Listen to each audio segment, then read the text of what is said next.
येवला मनमाड महामार्गावरील सावरगाव चौफुलीवर स्पीड ब्रेकरची मागणी प्रशासनाने तातडीने मान्य केली आहे. रस्त्याच्या दुरुस्तीवेळी गतिरोधक हटविण्यात आल्याने अपघाताचा धोका निर्माण झाला होता.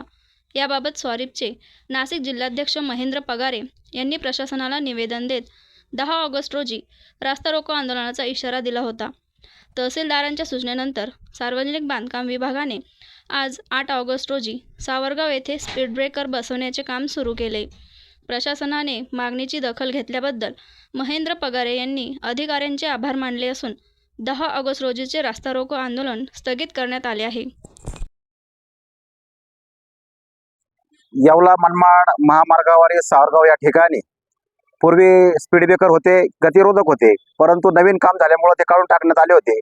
आमच्या अनकुटे गावातून, धांबोडे भागातून जे येणारे सावरगावच्या शाळेतले विद्यार्थी अतिशय मोठ्या प्रमाणात ते जीव मोठी घेऊन तो रस्ता ओलांडत होते आणि म्हणून मी तहसीलदार साहेबांकडे आणि सार्वजनिक बांधकाम विभागाकडे 2 दिवसापूर्वी लेखी पत्र दिलं होतं आणि त्याच्यात म्हटलं होतं की 10 तारखेच्या आत जर स्पीड ब्रेकरचं काम झालं नाही तर त्या ठिकाणी रास्ता रोको आंदोलन केल्याशिवाय राहणार नाही.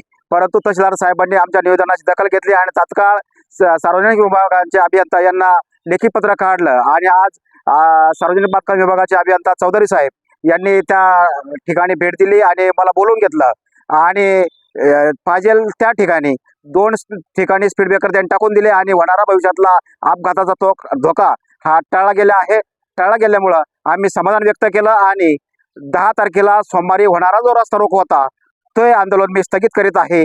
आणि याच्यासाठी ज्या ज्या पक्ष संघटनांनी मला पाठिंबा दिला, सहकार्य केलं, ज्या ज्या अधिकाऱ्यांनी मला सहकार्य केलं, तसेच पत्रकार बांधवांनी देखील याच्यात प्रसिद्धी दिली आणि म्हणून हे यश आलं असं म्हटलं तर कदाचित वावगं ठरणार नाही. या सर्वांचे मी मनापासून आभार मानतो आणि धन्यवाद.